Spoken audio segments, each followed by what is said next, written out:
Hello, everybody. Welcome to Book Banter. I'm Raina from Blue Cypress Books.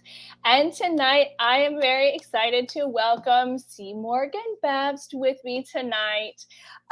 She is the author, in case you don't know, of The Floating World, which you should have read by now. But if you haven't, we're going to talk about that. And I'm going to post links for where to get it.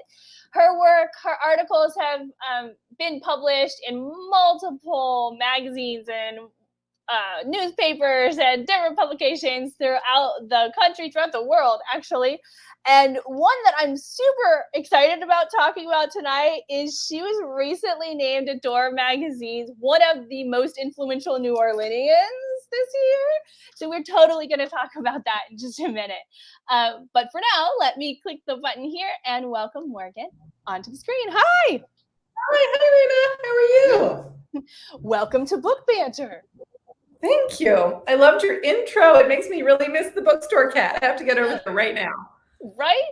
She made the move over to the bigger store with us and she is loving it. She used to always like hide out in the back, and now she's got these 2 floors and she just bathes in the sun coming in those new windows in the front. It's great. She loves it. She's such an amenity because when I go, whenever I go to Blue Cypress, I'm always completely lost in all of the wonderful sections that you have.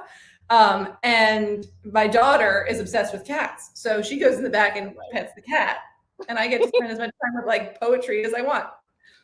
It's perfect. Yeah. And now she can go upstairs and there's this whole like event space area, which is where you normally find Kitty Meow is in that space. Sometimes she's found a chair hiding out somewhere, but she's usually just out in the open, just laying in that space now. Nice. We have people come into the new space and ask like first 2 questions. First question we get a lot is, did Kitty Meow make the move? Yeah, we did not just randomly leave her behind in the building across the street. So the cat is still there. And 2, they'll say, where is Kitty Meow? I don't know. Here's the answer. I don't know. Your guess is as good as mine. I don't know where she is. You just have to wander around looking for her. It's now a big space. It's not like there's a tracking app or something. So those are just 2 weird cat questions we get. They're always fun. I really like her a lot. So first of all, anybody who's watching, if you have any questions or comments or anything for Morgan or for myself, type them in the comments at any point and we'll answer your questions throughout the event. But I super want to dig into this. What's going on? What's going on here? And now, if you don't follow Morgan's Instagram, which I feel on social media might be your most influential spot. I don't know. What do you feel like your most influential social media spot is? I feel like Instagram is really where I can shine. I don't get into fights with anyone on Instagram like Facebook. I had to get off Facebook because it's like fight central. And Twitter is just, it's like a weird sea. And sometimes I post something and it like gets retweeted a bazillion times. And sometimes it's just like, wah, wah. But Instagram is fun. Like I like to take pictures of birds and make weird metaphors about them and tell people about books. That you've nailed it. If I had to describe your Instagram, it would be a mixture of book recommendations and like walks through City Park, random birds. But I love it because I don't get as much like you seem. Is it City Park or Audubon Park that you're walking around? City Park. Yeah, and I don't get to go to the parks. Like I take walks, but they're generally around my neighborhood. I don't go to the park to take a walk. And when you post all this like these nature photos from the park, I love it because I'm like, it's right there. It's so close. You don't think that of the city, but. Yeah, I love it so much. I grew up going to City Park and like I rode horses in the park and stuff, but I never used to walk there. Now my daughter goes to school down the block. And so I just put Shorty in the car. We avoid traffic. We go for long walks in Wisner, which is like this, if anybody doesn't know, sorry, if I get startled, it's because people are throwing the old shingles off of the roof. I go through Wisner, which is this abandoned golf course. And it's amazing. There are rabbits, there are gray herons and hawks, and it's just so beautiful. Makes me really happy. I love that we really do have these great natural spaces right in the city. Yeah. So these are things that like people come to visit and they don't think of it. You just think of New Orleans as a city, and then there are all these other things going on. The parks are just one of them. When I was on so I got off. Sorry. I was just saying, when I was for my book, people kept on asking me why there were so many birds in it. And I was like, there's a lot of birds in the book. And then someone just kind of rattled off like a list if they had been keeping track of all the birds. I was like, well, that's just because it's set in New Orleans. There's birds right everywhere. There are birds here. That's weird. I never would have thought that. Like, I recently reread your book in anticipation of this event, and but like it didn't occur to me that there seemed like a lot of birds. That just seemed like they're birds, because I have 2 bird feeders in my backyard, because as soon as it runs out, the bird feeders run out, like the birds, they know they'll like, they're pecking down on the ground. Then the first day, like the next day, they are gone. But I put it back out, there are 10 little bitty birds all around this little bird feeder. It's beautiful. I put a hammock in my backyard earlier this year, and that is by far one of the best purchases I have ever made. That's amazing. Perfect. Just laying out there and watching the birds, reading a book, watching the birds. It's the best place to read. It absolutely is. Okay, so let me ask you this. How did you find out you were one of the most influential New Orleans of 2021? Well, I am still a little bit incredulous. I feel like I mostly sit around in sweatpants and influence no one. But they sent me an email and asked me if I would be happy to be included in this thing. And I was like, okay, sure. Does that mean you have to take my picture? Because that's scary. I don't like it when my picture gets taken. Yes, they had to take my picture, but it was Chris Granger, who's the Advocate Times-Picayune's photographer, and he's so good. He's maybe one of 2 humans on the earth who's allowed to take my picture. And he was really funny too, because I was very anxious about it. I did all this, like, I guess the stuff that like rich ladies do, where like I got a facial and I got my hair did and stuff, and like I got like a statement necklace. And Chris had set up this like whole like extremely Scorpio vibe for me, not even knowing that I'm like the most Scorpio person ever, as my friend Grant says. With like, he had a pan of water on a stool that he spun around with a light on it to make these weird cave shadows all over the wall. This like stuff there. Yeah, that's cool. That's pretty fun. But I'm sad because a couple of my friends are in it too, and they were supposed to be a party, and we could have been partying with my friends, but alas, we're just gonna have to go get drinks by ourselves. So COVID put a damper on the after party.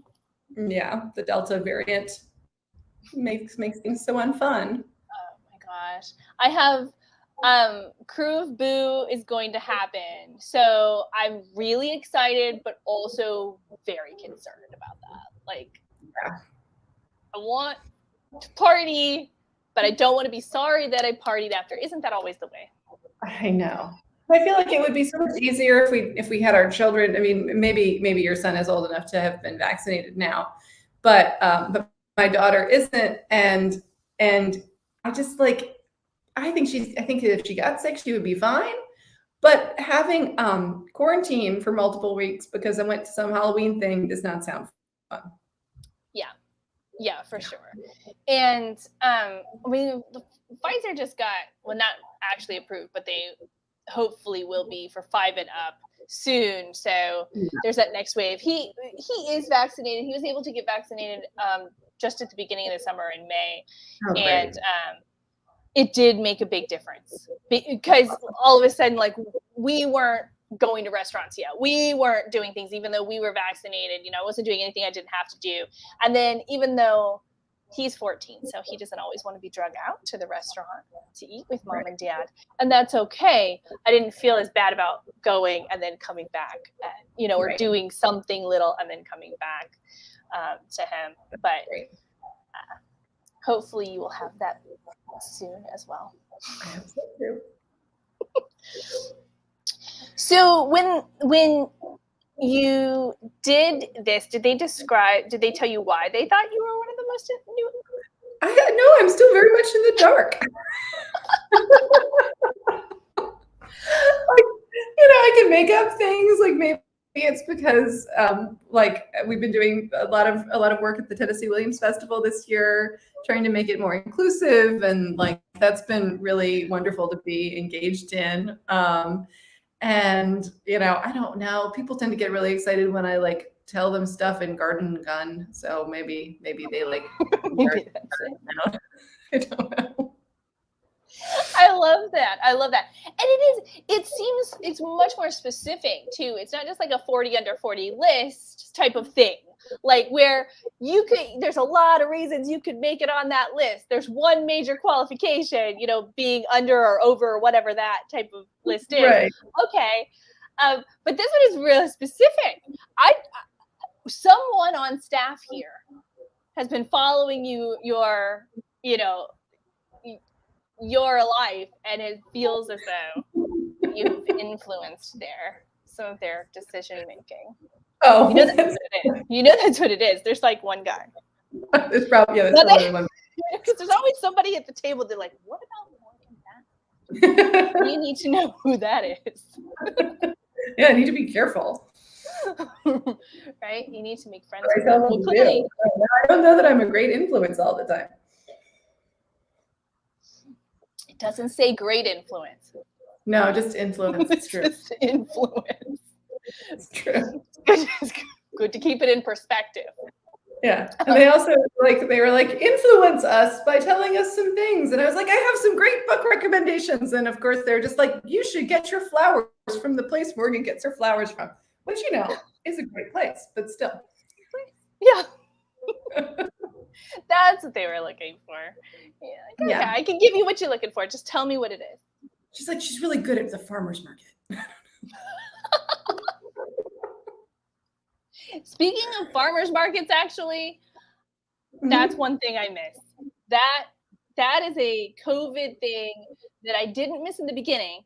It's not a thing you think of, but a good farmers market, I kind of miss it because they've been just so few and far between, and then not as many people there. And oh my gosh, that's a first world problem for sure. But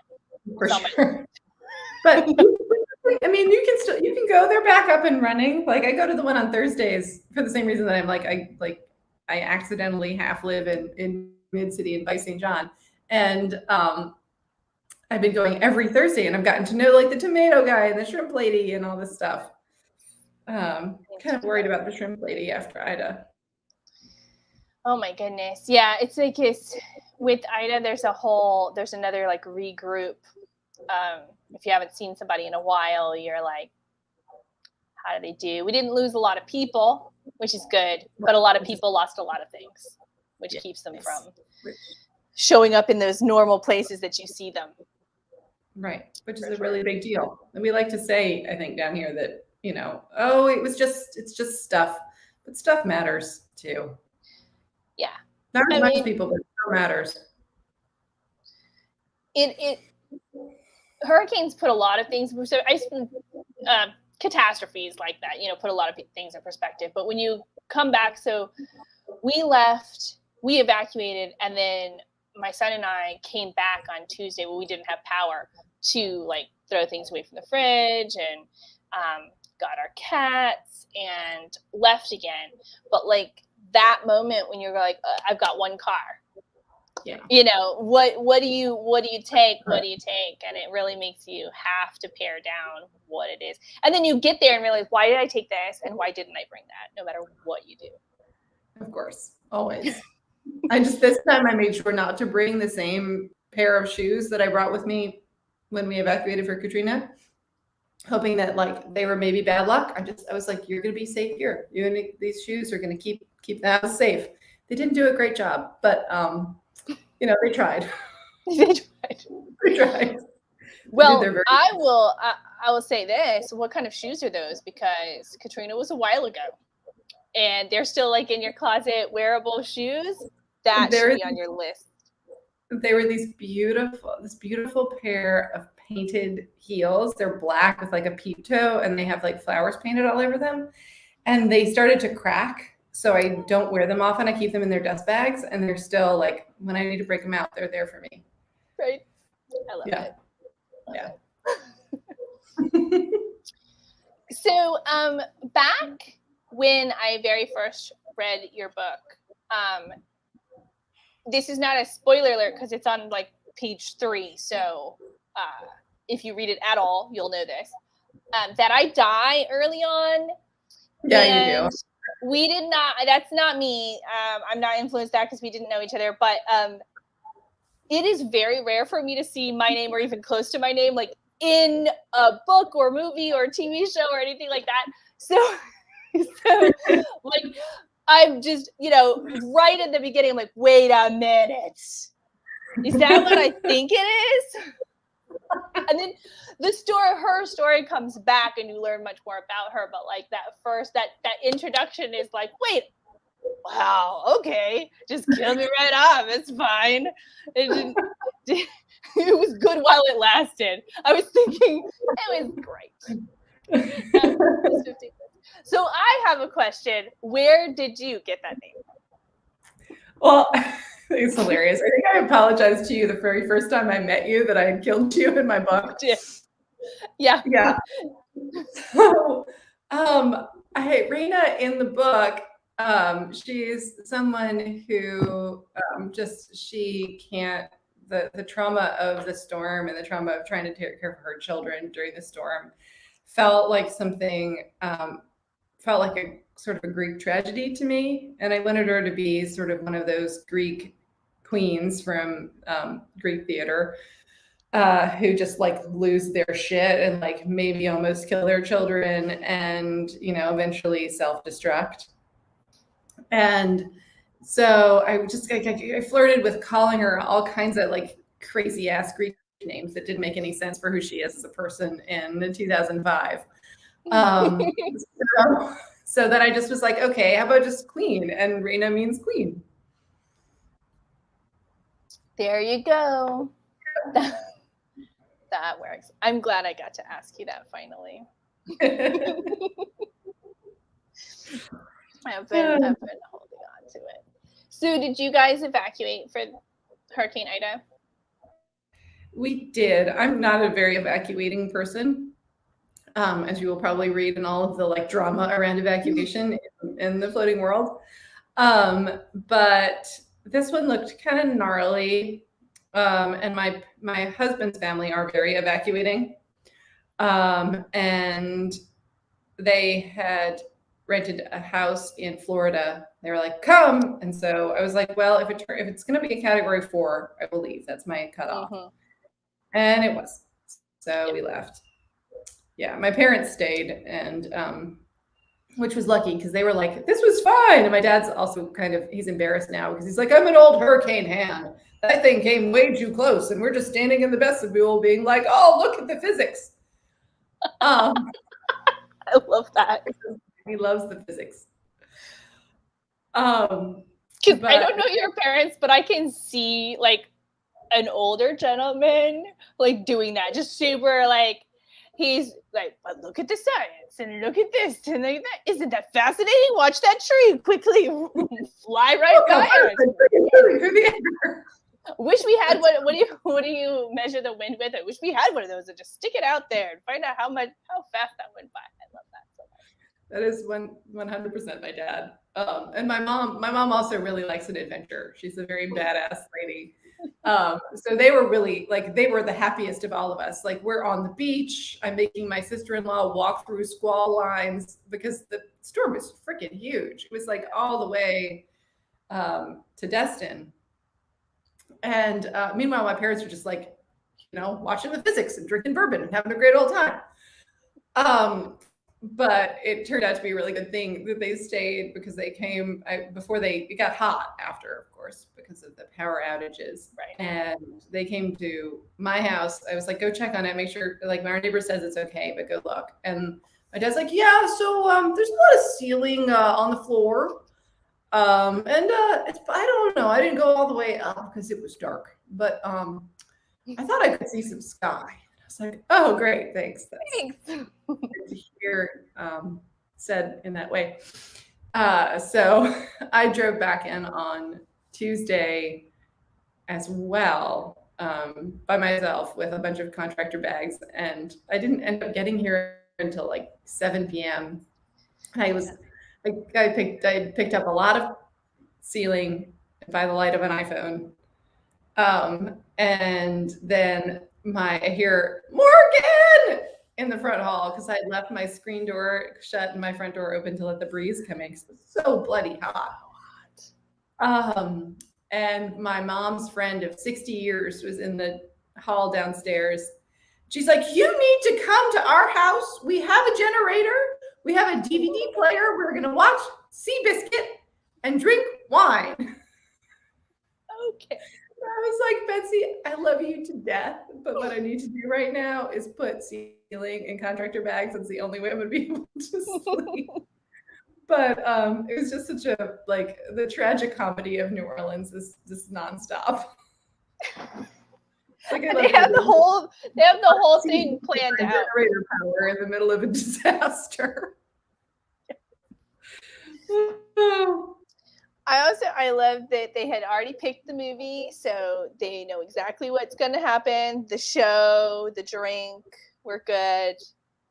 Yeah, which is really, after this year of having to care for everybody at all times, being taken care of like that. If I had been in a less ceiling on the floor sort of a place, like, that's exactly what you need.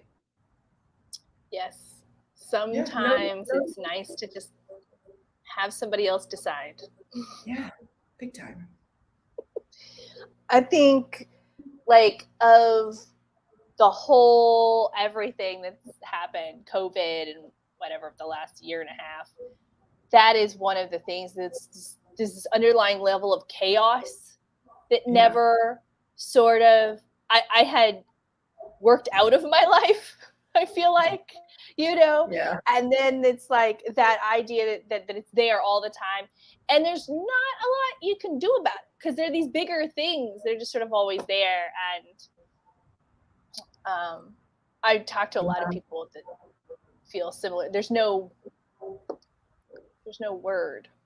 No, because for the longest time, like, there wasn't even any knowledge, so you had to, like, make decisions about what reality was. And there's still people trying to make decisions about reality wasn't. But I think reality is pretty clear now. But for a long time, we were like, well, what is safe? Do I have to wash my milk? Mm-hmm. How do I even wash a strawberry to make sure that there's not COVID on it? It was a mess. Yeah. And now, and it's come so far, like, you don't have to do anything with your groceries or whatever. And now, like, in the beginning, they're telling you wash those masks, hot water and this long and everything. And now I can put the mask just in the sun for like a few minutes. Yeah. And that'll kill it enough. So yeah, we've come a long way from, like, maybe you should just throw away your cloth masks too, because who knows, to, like, just leave it on your dashboard. It's going to be fine. Like, okay. Well, in this, yeah, for sure. You say so. I mean, I feel like my car is definitely an autoclave. There's it's finally got cool enough where it's not. I don't feel like it's a health hazard getting in my car. It's not that hot. Right. I'm not gonna get heat stroke just getting in the car and hoping the air conditioner cools it off fast enough. Yeah, you don't want that.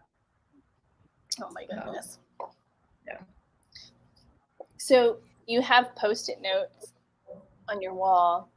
The Floating World came out a while ago, And it is one of my favorite New Orleans books, and I'm not lying when I say everybody should read it, and it should be added to, like, I say New Orleans canon, and I mean that. I think that it should be on the list and people should read it. You did an amazing job capturing a realistic Katrina experience, I think, for a family. Thank you. It's very kind of you to say. I'm glad that it connected with you so well. Absolutely. But I'm leading to is what you're working on. Yeah, so nobody has read this book yet. I've been working on it since 2019, though it quickly became a 2020 book. It rose out of a lot of anxieties that I have about just sort of being a mother on this earth right now. And then they got ramped up a lot. And so it's a story about a mother in 2020. And she's an academic who had studied like the mothers during the contact period in Louisiana. And so I started reading all of these first person accounts of like LaSalle's expedition down the Mississippi River. I'm gonna get that. Ooh, yeah. That sounds fascinating. I know nothing about this.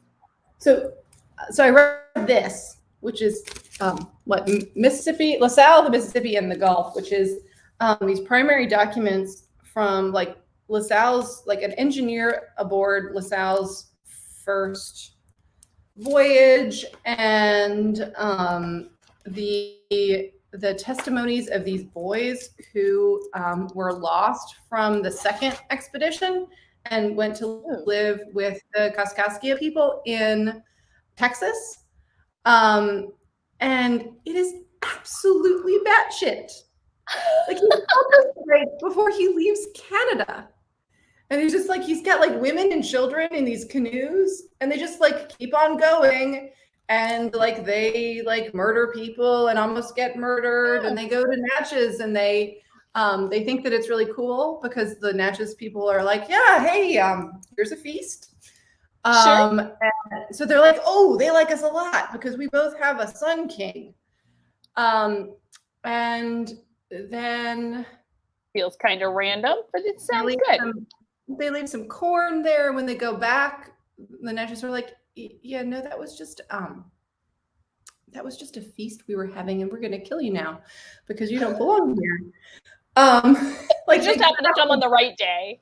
Like the famous LaSalle thing where he puts a fleur-de-lis at the mouth of the river. Like, the sun had been setting in their eyes for days. Like, they were going west. They might have been in the Atchafalaya. I don't know.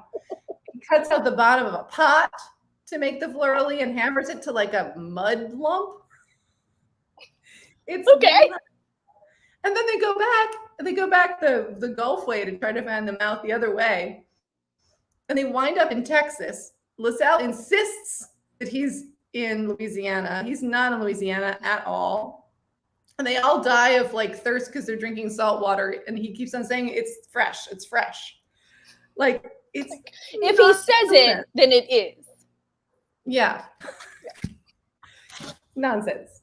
So anyway, this is a woman who studies these people and thinks that it's nonsense, and is imagining, like, you know, a lot of the American story as this sort of constant apocalypse, and realizing that she's in one now, and it, you know, and she's also having an affair, and like there's COVID and stuff happens.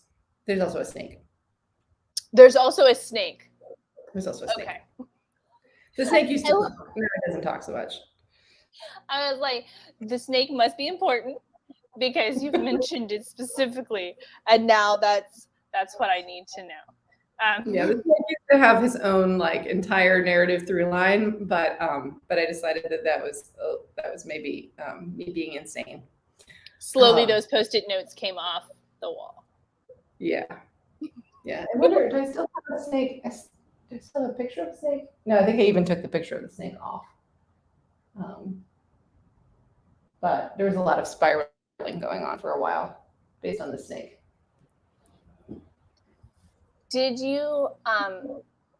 did you find a lot of extra time during COVID to write and read, or was that harder during COVID?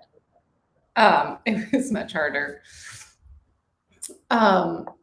Yeah, I mean, we were homeschooling so much. Yeah. Right. And my, your son might be more independent than my 7 to 9 year old. Well, yeah, that's a different. Yeah, he was 13 and 14 at the time. He did not want me to Right. be around. I butted in when I felt like I had to, and then tried to pretend I was ignoring him the rest of the time. That's my job now.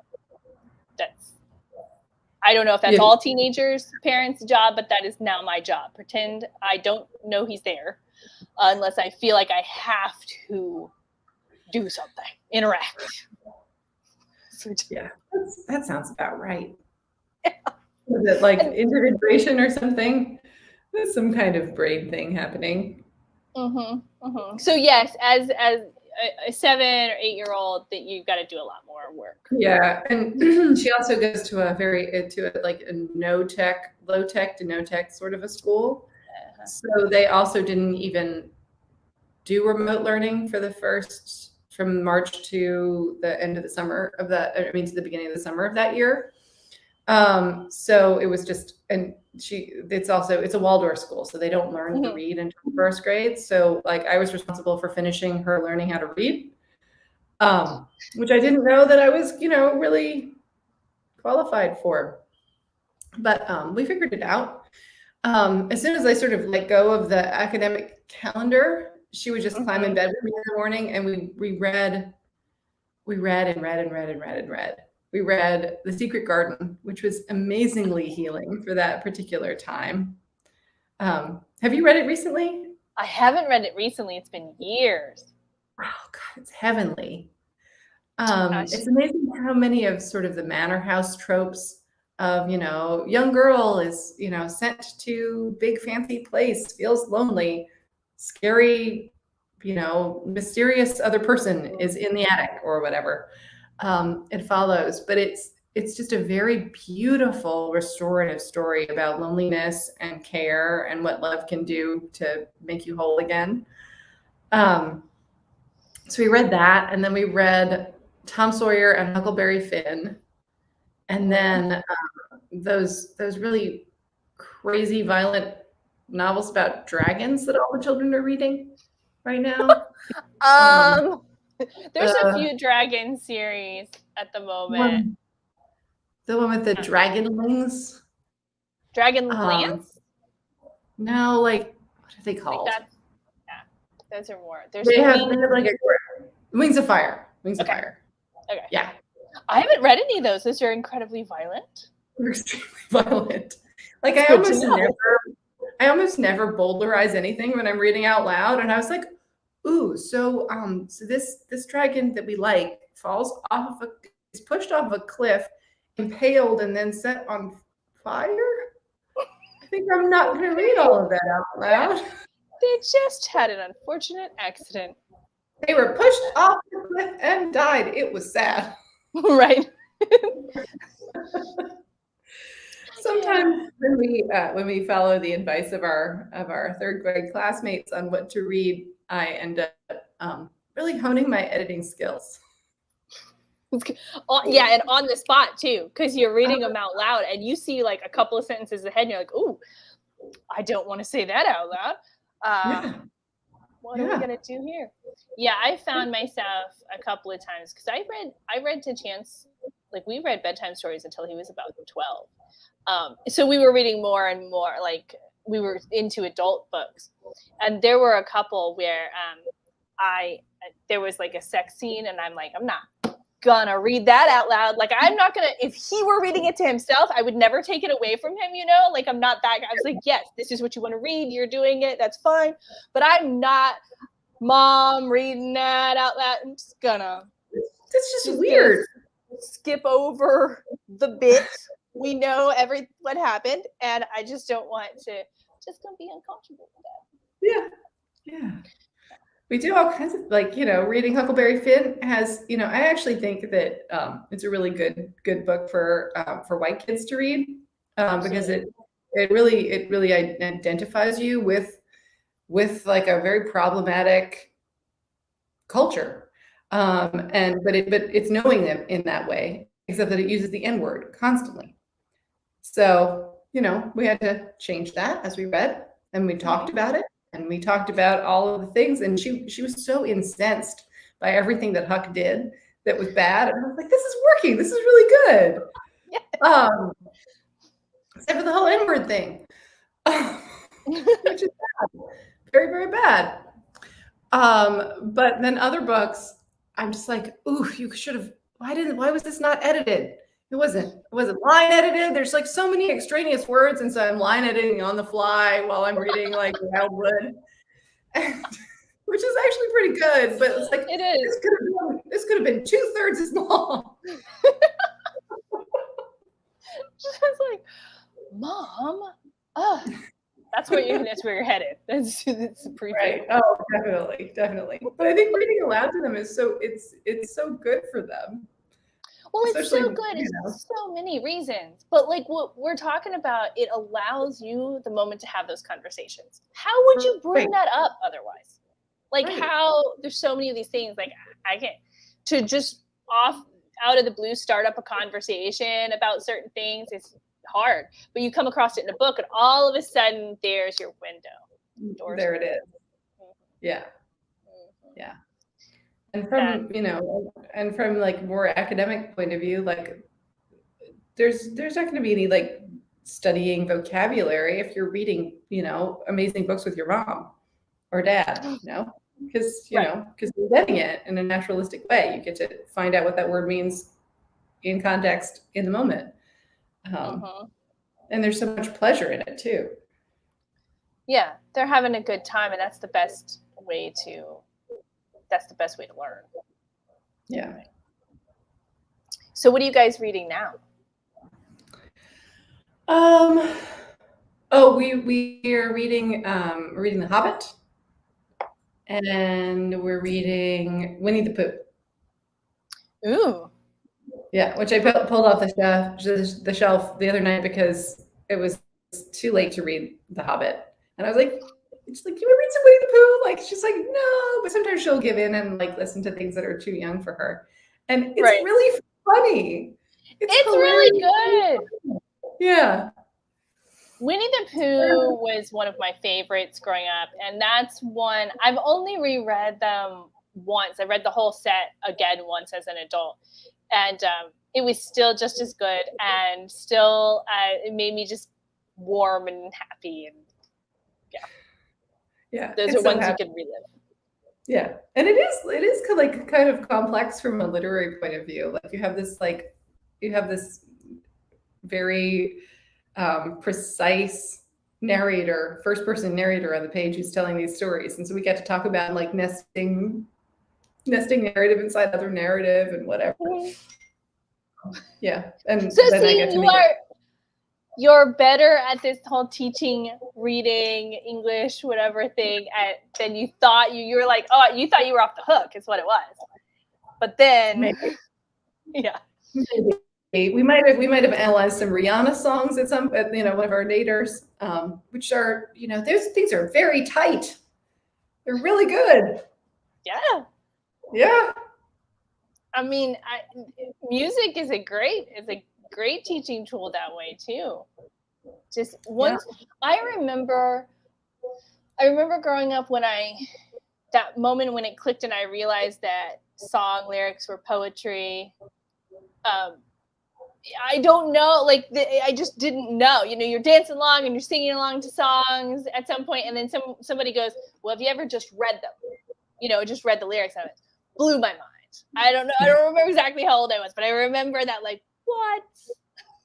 Okay, and then of course, it just goes from there, and you realize that, and that's it. It changes the way you look at things. Yeah, it's a very precise craft. It really is. So, what are you drinking? Oh, I just have some rosé from like the other night. I didn't. Well, I saw. I've only made a brandy milk punch at home one other time. But when I read your, I read part of your interview here and your favorite drink or cocktail. You listed two, before noon or after 5, and I made a brandy milk, which was supposed to be a before noon drink, but it was my favorite. So. Really, anytime after 5. I mean, before 5. Good. It's perfectly fine. And I mixed it and started drinking it before 5, so that counts. It absolutely counts. It's absolutely allowed. It's like the only form of like Victorian sartorial rules that I abide by are the brandy milk punch before 5. Sazerac after. Sazerac after 5. Yeah. I got that. Or margarita or whatever. Where's your favorite place to get a Sazerac? Oh. That's the only reason I ask this, because Sazerac is not one of my favorite drinks, but you may know Amy at Garden District, that is her favorite drink, and she has places all around the city. She's like, go there, don't go there, go there, don't go there. And you know that, oh my gosh, I totally blanked. Coquette, that's one of the places to get one of the best. Yes. Their bartender is so good. He makes his own Amari. Like he makes his own bitters. He puts all sorts of like ingredients in the vat and barrel ages it and stuff. He's really fun to talk to. The last time I saw Amy, I was like, we need to go and get a Sazerac, and you and I should go and get a brandy milk punch at some point too. And where's the best place to get a brandy milk punch? I think Gallipod, really. That was good. Well, you need to come to lunch with us, is what I mean. Yeah. Should come to lunch. What? You know where I am. I know. I'm gonna come find you, and I know where Amy is too. And I need to take her out for a Sazerac at some point. She's such a sweetheart. But I guess I don't know. I like this. Yeah, I like the Sazeracs. Coquette. They're really good at Clancy's. Most bars in town do a good job. Yeah, but I'm not the connoisseur that Amy is probably.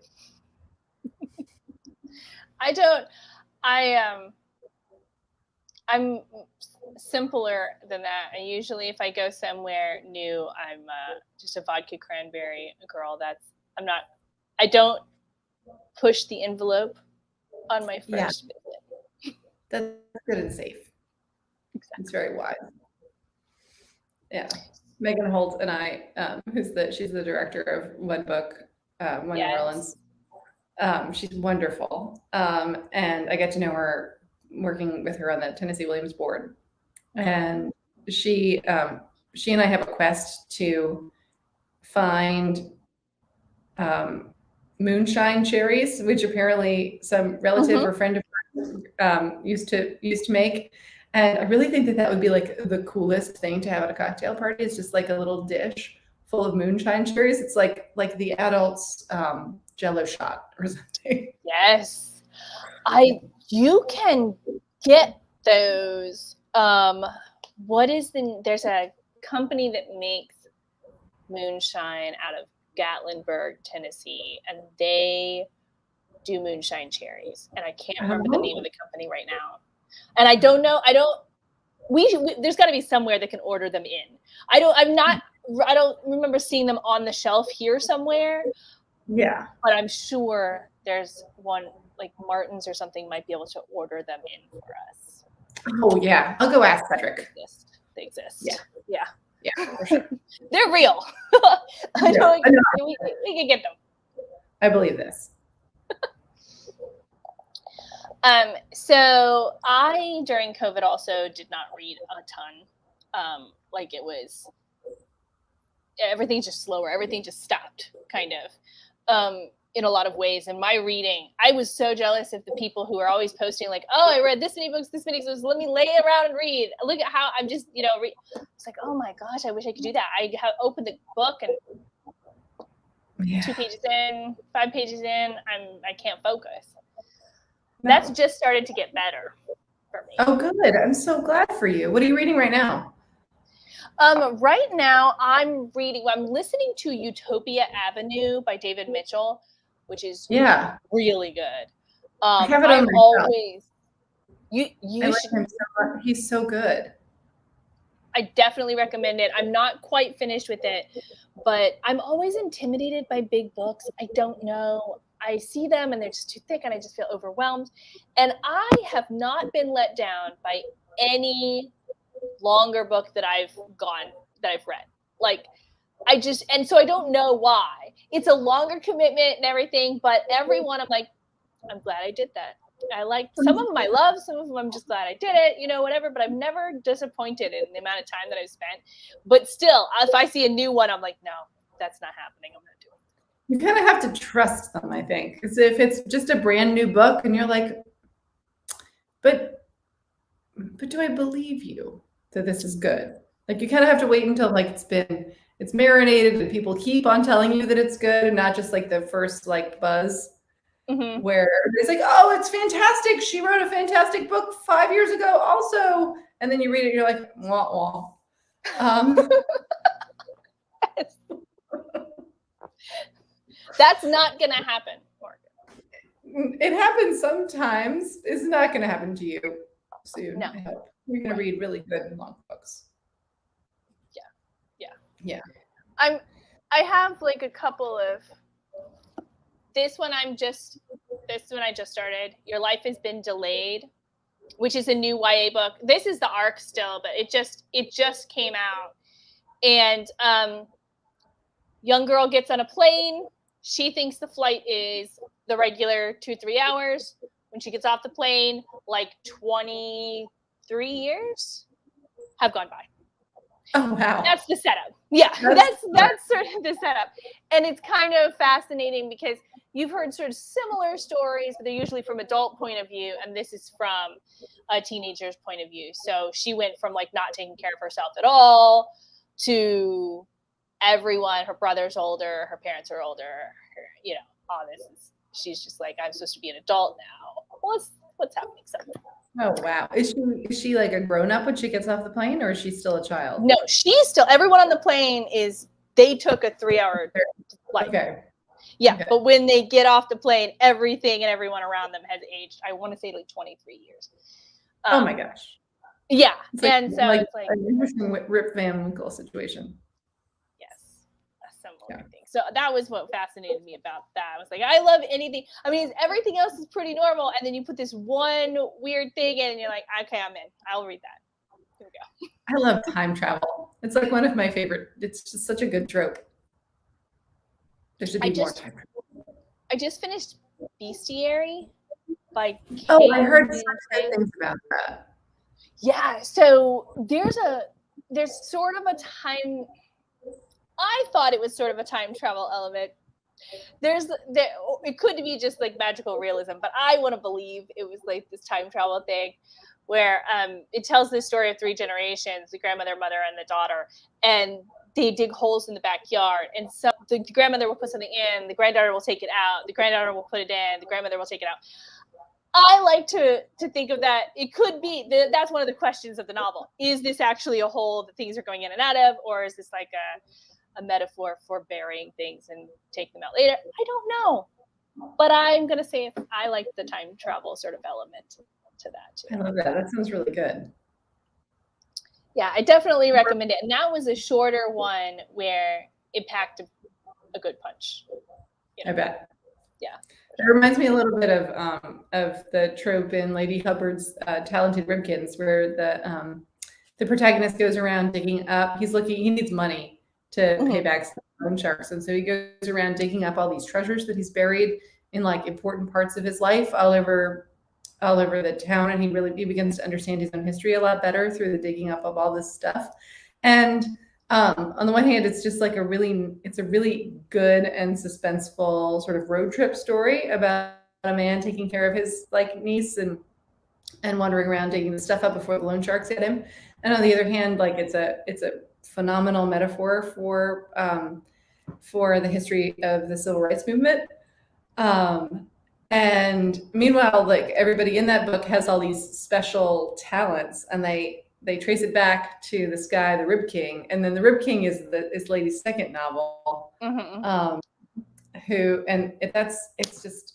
which deals with a lot of the same themes.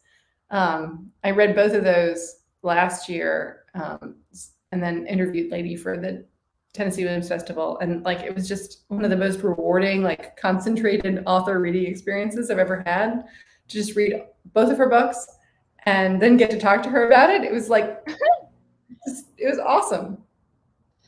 The talented Ribkins, I'm going to put a link to that for sure, because that's you. I guess you don't have to read. You could read the second one first, but I think it works better if you read the talented. They're not technically a series, but they're connected a little bit. I think you could read them in either order and be happy. Yeah. I thought the Rib King was really, really good too. Yeah. She's in Berlin now, and I saw that on her Instagram. I know, she's got some sort of fellowship, and her children are there, like going to German school.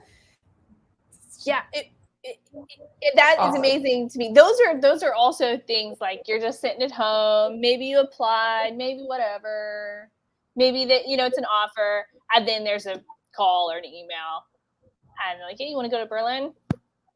Guess so. Yeah, I do. I guess I do want to go to Berlin. Still in the middle of a pandemic, and I'll take my whole family, but yes, I will. Yes, I will. Because what are you going to say? No? No. I don't think Lady says no to anything. That's like one of I'm trying to get better at that. I'm trying to get better at saying no to the things that I need to say no to. Uh-huh. Did you ever read The Year of Yes, Shonda Rhimes? Oh, I really liked that book because it made me think about things a little bit differently. And she said yes to work stuff and things all the time. She's bending over backwards for those types of things, but would say no to lunch. She would say no, I can't, with family. I don't know if I can make it for Thanksgiving. No to these types of things. And she just decided one time that she's going to say yes for a whole year to all of those types of things. She's like, even if this backfires in the other direction, I want to do more of that in my life. So she starts saying yes. And then, of course, you realize the things that are important. You realize that balance. But it really, she's funny too. She's hilarious. Shonda Rhimes. I mean, all of the things that she produces are awesome. Yes. Yeah. Absolutely. I'll put that in here too. Well, what are you reading right now? I talked about what I was reading. Actually, let's see. I just finished rereading the Autobiography of Red by Anne Carson, because I needed something. I got disappointed by a book that I will not name. Yeah. And I was like, I just need something that I know is phenomenal and like quick to just kind of cleanse my palate that I'm going to be really happy with. So I reread that, which if anybody listening hasn't read the Autobiography of Red, it can seem daunting at first because it's like, you're like, it's a poem about a poem from ancient Greece. But it's actually like a brilliant short novel about a young gay man who happens to be a monster with red wings, who's fascinated by volcanoes. It's a love story, and it's about volcanoes, and the guy has wings, and it's really cool. Yeah, that was a perfect description. And you should just go with it. Like, just take Morgan's word for it. She's a very influential person in New Orleans. So influential, and just let her do what she does, and read the Autobiography of Red. Just do it. Yeah, my internet's going a little slow, so I'm not. It's not coming up, but I will post a link to it here in the comments eventually. Good. And I'm like very, very excited because Jocelyn Johnson's book, My Monticello, is just about to come out, and like I've never been this excited about a forthcoming book before. I was actually reading. I was a volunteer reader for Guernica magazine when her story that was published there, called Control Negro, it's her story, came through the slush, and it just blew the top of my head off. it's an extraordinary story about racism in America and fatherhood. And I was like, this is like the most astonishing piece of fiction I've read ever, much less something in the slush. It immediately got like Roxane Gay read it and was like tweeting about it. She picked it up for the best American short fiction. It was read on stage in New York at the 92nd Street by LeVar Burton himself. And then, so now her book of short fiction plus a novella, My Monticello, which is set in a dystopian near future in which there are race riots in Charlottesville, and the protagonist and her friends from a Black neighborhood take Monticello as their safe place. It's just been it's being turned, it hasn't been optioned, it's being turned into a Netflix show. And it's just like watching her just like fly up into the air like a rocket is like so exciting. Everybody's gonna know her name in like 35 seconds. And you should all pre-order it right now. I am definitely going to put that in the comments. I'm working on getting that. So I have a copy of My Monticello, like the arc of it. And it, you know, it's just on my very tall stack of books to read. But now that you told me this, I will move it to the top and finish that. My your life has been delayed, and then put My Monticello at the top of that list, because it's also not, it's not very long. See, no, splendor. And My Monticello itself, well, I know, but still, it feels like if you're being kind to your brain after all this nonsense, a novella is a beautiful thing. It's 224 pages. Yeah, and the novella is impossible to put down, so definitely be ensconced in your hammock before you start it. There we go. I will do that. Well, Morgan, it has been a pleasure talking to you this evening. Oh, it's always a pleasure. Thank you, Raina. Yeah, absolutely. Thank you so much for joining me for Book Banter. And guys, get your hands on a copy of The Floating World. We have them at Blue Cypress, of course. And you have some time to get your hands on this, because you need to read what Morgan has to say with all of her influential things. All my influencing about where to all get your flowers. Influencing. Exactly. All right. Thank you for a lovely evening. Thank you for joining me, and we'll do lunch and drinks sometime. Absolutely. And before that, I'll come and see you and Kadimi out. Excellent. Bye, everybody.